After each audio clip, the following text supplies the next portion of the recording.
Yeah. Again, obviously the outcome's not what you're looking for. Very lopsided score, but for me, our starters basically played 2 quarters and really couldn't be any more proud of the way they played in the first quarter. If you were at the game or watched the game, the first quarter, we played about as good a football, OD, and special teams as we could play. And the kids are ready. We had good plans. Obviously, you have to alter your plans on both sides of the ball based on who you're playing. You have to get the ball in your quarterback's hand very quick. When you play Ohio State, everybody has to do that. And then we go in the game, missing 3 offensive linemen, so that doesn't really add to, okay, you would like to do this, this, and this structurally, but do you really have time to do this, this, and this? We basically said we're going to be aggressive. We're going to attack Ohio State. We're going to take the ball if we get, we're going to go play our game to the best of our ability and go out there and take our swings at them. We have a really nice opening drive. Key to get some momentum early. We get the ball out to midfield. Okay, now we flip the field, what you want to do. Yeah, obviously, we found out later short fields aren't very good. But then we do a great job on our punt team between the unit and Kramer and Jalen Walker. Makes a really good play on a really good punt, and we get them pinned. And then, again, what you want your defense go take advantage of the field position. We almost get a safety on first down on the run. And then the second down, Miles makes a really nice play and beats a running back and gets a quarterback, and it goes out of the back of the end zone, and you're up 2-0. So first everything looks pretty good. That's about as good as, better than you could have scripted, really. So we get the next kickoff, and we go on a beautiful drive, and we mix and run passes, and we got tempo going, and we're trying to attack and keep them on their heels because we need every advantage we get. We get down there, obviously, all the way down, first and goal at the 3, and, we couldn't get in from there, and didn't do anything wrong. Wasn't like last week we had a major mistake. We ran our offense, couldn't get in against the Bucs, and we kicked the field goal up 5-0. And the next 2 possessions, they score, but then we get another stop, and then we move the ball some. And you look up at the end of the first quarter, and we've got 100-some yards of offense, and they've got 80. And they've had one nice long drive, but we made them drive it. There's nothing bad on their touchdown drive. Even their play, we blitzed into a run and had a chance for a TFL, and their back made our guy miss, and it wasn't an easy tackle in the backfield, but we still had a guy 4 yards deep in the backfield clean on their back, and our guy was shooting his gun and trying to make a play, and their back's pretty good and made a miss, and then they blocked the other guys, and he ran into the end zone. So even the touchdown drive, I felt like our kids are playing good defense. We're getting lined up. We're flying around. And then the second quarter starts, and the things we always talk about every week of what you're in control, what you're not in control. Well, we got to take care of the football, all right? And we have, you have 3 turnovers, you get a punt blocked, all right? And again, part of it, a lot of it in some instances has a lot to do with, who's on the other side of the football. And number 2 did some things that he does pretty much every week. And, so even a couple of turnovers offensively, are they acceptable? No. Were we trying to block him? Yeah, we're trying to block him, and he got home in a hurry. And do you want to get the ball in the quarterback's hands? Yeah. Did he really have a chance? Probably not. So, but you have three turnovers in a short span and give them short fields. And then negative for us defensively is getting the ball again thrown over our heads. So, and again, I know they're fast and they do that to everybody. I got it, but we can't let people throw the ball over our heads. So the negatives in the second quarter for me, as good as we played in the first quarter, we did everything that we can't do in the second quarter against anyone. And if you do it against Ohio State, they just beat Indiana 51-7, and Indiana didn't have 4 turnovers in the second quarter. It would have looked like our game. And so we helped them heading in the direction that they were going. We didn't make it hard on them to get where they wanted to go. We made a second quarter. So again, our starters basically played 2 quarters. Crazy excited about how they played in the first quarter, and I think they can draw some confidence from what they did in the first quarter. You outgain Ohio State for 15 minutes, and you get stops, and you get scores, and you move the ball, and you execute on special teams. There's a ton of really good footage in the first quarter. Obviously, second quarter, it's turnover, block, punt. There's nothing good to be taken away from that other than we got to take care of the football regardless of who you play. We got to protect the punter regardless of who you play. And then obviously defensively, I still don't have an issue if they drive it on us and earn it, which I know they're capable of doing. Their quarterback made a bunch of plays on scrambles where we had guys covered and we had guys getting close to quarterback. We got to get him down on the ground, but he's also a pretty good player, and he made some guys miss. But I do have an issue with the ball getting behind our back end of our defense, which it did on 2 different occasions in that second quarter with our guys.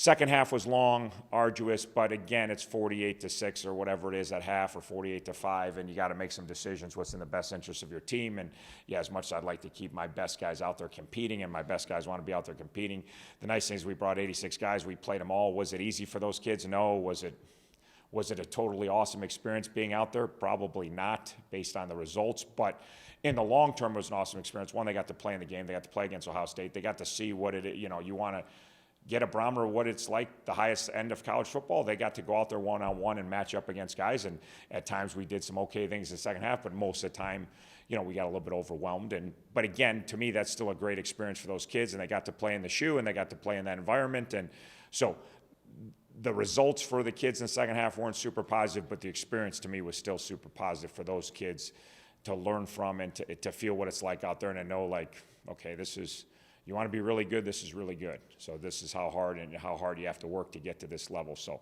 again, first half, loved the first quarter, couldn't stand the second quarter. And again, not taking anything away, Buckeyes created a lot of what happened in the second quarter, so it's not like we stunk, and if we just would have kept playing good, we'd have been down 14-10 at half. I'm not taking anything away from Ohio State and the great players they have and the schemes they do, and they're obviously can be overwhelming at time. And just like we said, if you give them an inch with their speed on either side of the ball, they're going to take a mile. So if you're not exactly perfect at what you're doing, things will get ugly in a hurry, and we saw it get ugly in a hurry in the second quarter. Did you see anything out of the films that you didn't realize after the game at all? No. I mean, no, there was nothing. Like, again, the first quarter was excellent. Second quarter, I saw, the turnovers offensively, the punt, we saw what happened. Like, 2 of the 3 turnovers, we physically got beat. Our guys trying to block, we didn't screw anything up. We didn't blow anything. Their guys a little faster getting around the edge than we were getting to protect the edge, and he got on our quarterback really, really quick. So even so, like, again, we broke down all the plays to, there's certainly any of the negative plays on either side of the ball, and then you assess them, okay. And there's times it's breakdowns on our point, and then we're correcting those breakdowns. There's other times like, okay, we ran the protection, we tried to block the protection, we physically got beat, and we got to move on. We got to be better, but we're going to have, moving forward, we're going to have a better chance to be better, not going against number 2, or really any of the other guys. Wasn't just number 2 out there, And then same thing coverage-wise is there's times that you're in position and you got things in front, and our pass rush, are we trying to get home? Yeah, there's times we did a great job getting home and we couldn't get them on the ground. Like, I'm not taking anything away from my kids. My kids are out there fighting their tails off, They're fighting, you know what I mean? What am I supposed to yell them? They couldn't get the big son of a gun down on the ground. They were trying to get them on the ground, okay? And then other times we didn't cover them very good right away and they threw the ball on time. Well, that's on us. We got to do a better job. So you break them all down. You look at, like, their first 26-yard touchdown run, which was their longest run of the day by far. I thought we played pretty good defense. We had one shot at getting a guy on the ground when you blitz. We didn't get him on the ground. I don't even have anything wrong with the effort of trying to get him on the ground. We shot our gun. We tried to make the play. The guy made a crazy good cut and jumped through a arm tackle. And, okay, well, then no one else was out of position. We were all kind of covered up. We were all trying to get off blocks. So there's plays. Now, the second touchdown where we jump a hitch route and cover 3 and they run the roll route by us, well, that's on us. Like, and those are the things we got to correct. And there was 2 or 3 2 deep balls in the second quarter. There's some deep balls down the road with some young guys that we got to get obviously corrected. But there's 2 in the second quarter, one behind our middle third safety and one behind our deep third safety, outside third safety. That doesn't matter if you play Ohio State. That can't happen. So, but again, for the most part, assessing it for our kids, I thought they came, I thought they competed, I thought they did some great things, and then I thought when they didn't do great things that they got overwhelmed, and obviously Ohio State took advantage, and they got rolling, and once they got rolling, it was tough to stop them. And then again, if we just leave all, but we get, we go in the game and we're already down a bunch of guys, and now you're sitting at halftime, and you got Buffalo, Western, Northern coming up the first 3 weeks. You got to, as much as you don't want to send the young guys out there, but some of the young guys had a tough time stopping Tennessee Tech. We sent the same troops out there in the second half, and they gave them a 24-play drive against Tennessee Tech. So, but again, even for me, it was awesome for those kids. Go out there. I always tell them is go and play. Go play. Run our defense, run our offense, go play, be physical, fly around, do the best you can. Like, go enjoy it and go play and get some really good experience against good people. And yeah, is it the perfect scenario for you? No, but welcome to the real world. It's not always a perfect scenario. So, one of the fears playing a game like that is always the injury factor, and can you update us on where you guys are injury wise? Yeah, it's just, I mean, it's not good. I mean, I don't know. I really can't update. We got a bunch of guys out hurt, like a bunch of our best players. Well, a bunch of our best players didn't play in that game, you know? I mean, you play Iowa, you play Cincinnati, you play that. Again, one of those games is awesome, you know, but you play 3 on the road in 4 weeks. It's not, I mean, we're sitting right where I thought we'd be. It's not good, bad, or indifferent. It just is what it is. When you look at the schedule, you know what you're going to be looking at Buffalo, where you look through our walkthrough last night, we got over half our starters aren't even getting into a walkthrough last night. And a lot of them haven't played, you know what I mean? So it just is what it is. It's not, you want me to say it's good? It's good. It's not good. It's horrendous right now, but we knew it was going to be horrendous. We've been planning for it to be horrendous. We've been trying to prepare a bunch of guys, and, you know, it just, that's what people don't understand is it's not 77-5, that's bad enough. That's pales in comparison to the carnage we've suffered through 4 weeks and what we have to roll in a conference play and have three of the top teams in the league right off the shoot. A year ago, I don't know who's going to be the top teams in the league this year, but based on last year's results, 3 of the top team leagues, yeah, right out of the shoot, and, you know, so I don't know, we'll see. It's too early to tell. Like always on Monday, we hopefully get a couple guys back. Yeah, are we going to get the majority of guys back? No, there's no way.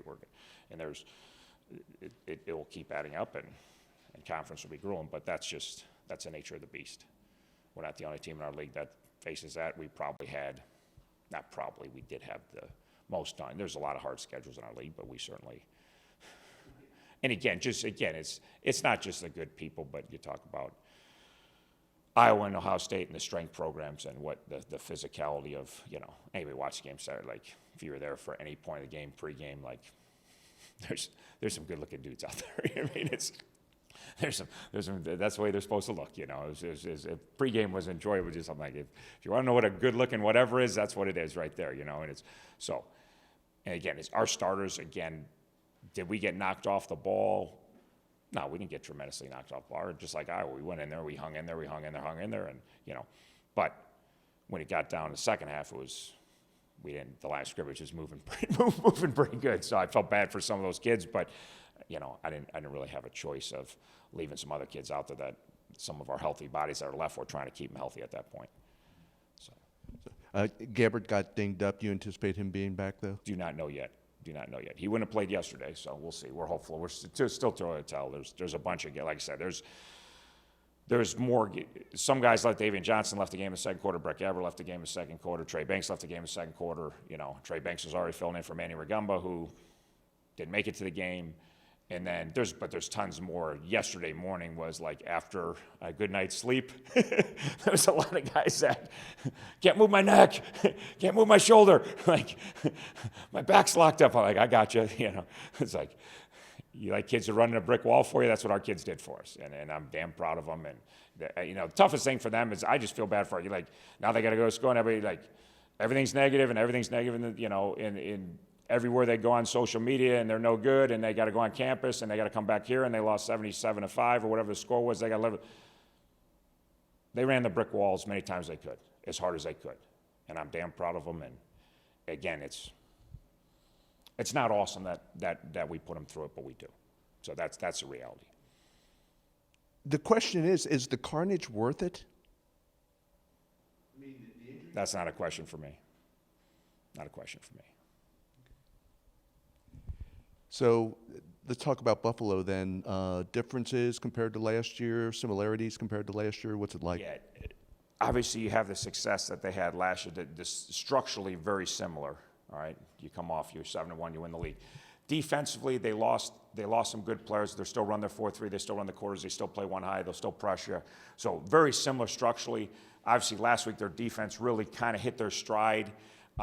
Created 5 turnovers against Temple. They had touchdown drives of like 7 yards, 10 yards, and 20 yards. So anytime you create those 5 turnovers, that those are huge. So that's always how they've kind of been on defense, aggressive, attacking, and playing north and south, and they kind of got it going last week, playing really good football. Offensively, same way. They've always been run the ball, throw it overhead, run the ball, throw it over your head. And that's, again, obviously they lose tremendously talented quarterback. They're going through the transition that we're going through. They got a redshirt freshman starting like we got a freshman start. They lost a couple great wideouts. They lost a really good tight end. much like us, their second tight end was really good, and he's back, and that's kind of their homer. But they lost really good center, but 4 of their 5 O-linemen are back, and then their 2 tailbacks are back, who were both freshmen, was freshman of the year, really, really good players. So the core of running the ball with their tailbacks and their O-lines intact, I think they had 49 carries or something like that, and that's, they had 49 carries for 200-plus yards and controlled the clock and controlled the game, and it was almost a little bit like Army at times. They were just kind of methodically moving the ball. But their 2 tailbacks are tremendously explosive. And then same thing, like they threw 3 balls over Penn State's head. You know what I mean? So, again, are they younger at those positions? Yeah. Are they as dynamic at this point in the year as they were last year? No, but they're still doing the same things, and they're still creating big plays through the passing game.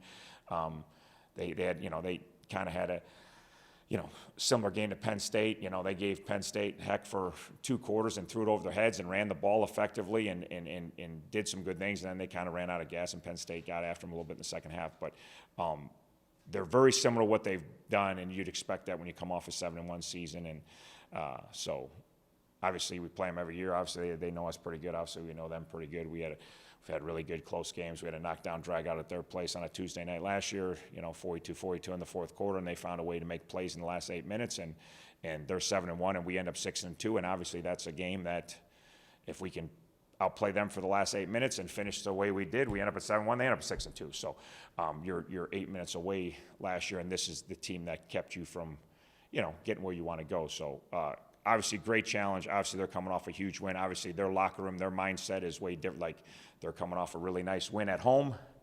We're coming off a really tough defeat on the road. So like we talked about after the game, biggest challenge for us this week is Buffalo, and the other biggest challenge, 1A, is just, getting our kids to feel good about themselves, getting our kids to believe, getting our kids to have confidence, getting our kids to draw confidence from Saturday's game, getting our kids to draw confidence from what they've done up till now, and not, because again, success breeds success, and non-success doesn't breed success. So we have to come through that as an organization and have resolve, and they're not going to get it from any place else. It's not like everybody else is telling them, hey, great job, this is awesome, you guys are doing great. Like, just the results are the results, and that's where you're sitting at. So that's the biggest challenge for us outside of a really good Buffalo team, is there's a lot of long faces in the locker room Saturday, and I have no issues with that. Why wouldn't they have a long face? What was enjoyable about that? So and they go through it. They're the ones that are out there trying to block, trying to tackle, trying to cover, trying to get open. Like, they're the ones that experience it. So that's the hardest part. And just because we've had some, we were sitting at 0-3 last year against Minnesota, and just because we picked up the pieces and we moved on quickly, and we kept our composure, and we kept our confidence, and we kept our belief, doesn't mean it's going to happen again in 19. 18 was 18, 19's 19, But we're pretty used to this scenario of coming out of the gate and struggling some win-loss record, even if you play some good football. And I think we have played some good football. Have we played good enough football? No, we haven't played good enough football yet. Are there things that we have to correct, or they'll get you beat any week? Yes, there's things we have to correct. Would you like to, somebody asked me earlier on the thing, like, what is playing Ohio State in that venue, what does it do for the development of Brett Gabbert? I'm like, nothing.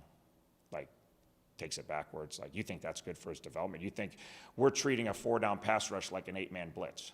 That's our game plan.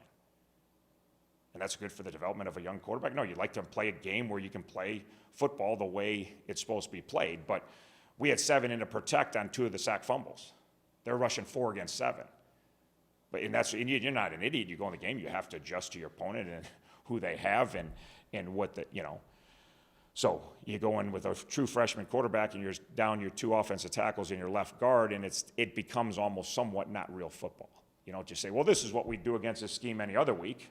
Well, and he still got knocked out of the game in the second quarter. We did everything we can to not get him hit. There wasn't a pass designed that he held the ball more than a nanosecond, but he's a competitor, and when he got hit, it was when we had a quick throw on, and they covered us up, and our guy really never got into his route, so should have he thrown it away? Did we tell him to throw it away all week? Yes, but he's a competitor, and we're inside the 10-yard line, and he tucks it and he wants to go run. And I'm not mad at the kid for that. That's what you like about our kids. They're not going in there but we told him, hey, if it's not there, throw it out of the back of the end zone. Well, he tucks and runs. He runs full speed into 3 guys, and doesn't come out of it too good, So they asked me, they're like, how does that help him? I go, it didn't do anything to help him. We knocked him out of the game. We don't know if he's going to play this week.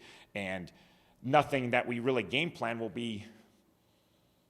make sense moving forward. We're not going to we're not going to max pro against 4-down pass rush. Doesn't mean we don't ever max pro, we do, but we're not going to, some of the things you have to do in those scenarios, you just have to do, so. Evan, first of all, I'm assuming you guys have looked at the Ohio State game. Did you learn anything that you didn't know right after the game? Well, we watched the film yesterday, and guys made corrections that they needed to make. I think the biggest takeaway was we need to focus on ourselves. There's a lot of execution issues, and from offense, defense, all the way to special teams, there's a lot of things that we need to clean up ourselves. They made a lot of great plays. They're a great team.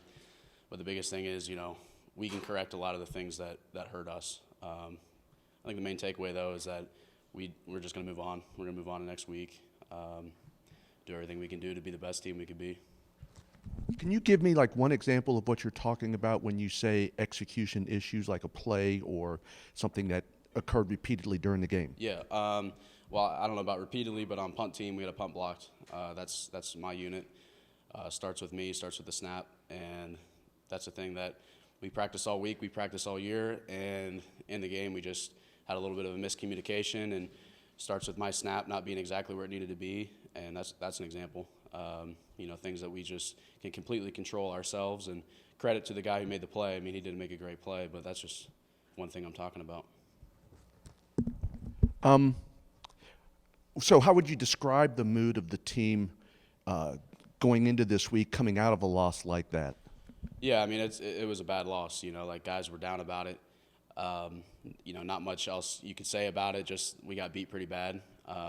But the attitude of the team is moving on. It's not we're going to sit here and sulk about what happened. We got a game to play. We got another one of our 12 games that we got to focus on. And I think the biggest attitude and thing with the team is that we're ready to win a game. We're ready to do everything that we can do in our power, to go and beat Buffalo this week. And our mentality is always a one-week season. We're not thinking about December. We're not thinking about bowl games. We're thinking about this week, because if you don't, that's how you get beat. Are you hearing much social media, fans, fellow students coming out of a game like that? What's the reaction that you're hearing, if you pay any attention to that stuff at all? I mean, you can go searching for anything, and you're going to find bad stuff. You're going to find good stuff. Bottom line is, when you lose, fans aren't happy, so you're going to see negativity. But as players and as a part of the team, on a daily basis, you got to block it out. You see negative stuff all the time, but like I said, we're just trying to move on and get to Buffalo. So what do you know about Buffalo? Have you looked at them yet? Today's a big day that we watch film and we catch up on everything for the coming week. I know that they're a talented team. Last year, obviously, they were in the MAC championship. Had a ton of athletes. They still do. That's pretty much what I know so far.